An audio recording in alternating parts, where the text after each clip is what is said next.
नमस्कार मंडळी. तुम्हाला माहिती आहे का, 2000 साली संयुक्त राष्ट्रांनी 8 प्रमुख विकास उद्दिष्ट ठरवली होती 2015 पर्यंत. चला तर मग ती कोणती प्रमुख उद्दिष्टे होती पाहूया. पहिले, गरिबी व भूक हटविणे. दुसरे, सर्वांसाठी प्राथमिक शिक्षण. तिसरे, महिलांचे सक्षमीकरण आणि लैंगिक समानता.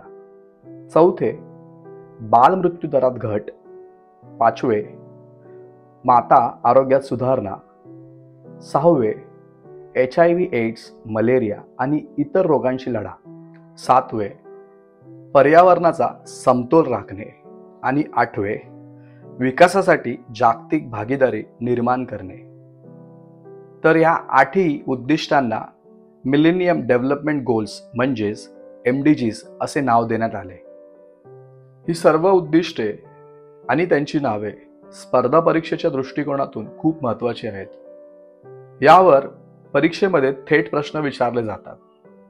तर अशाच अजून माहितीसाठी तुषार लेक्चरला फॉलो करा.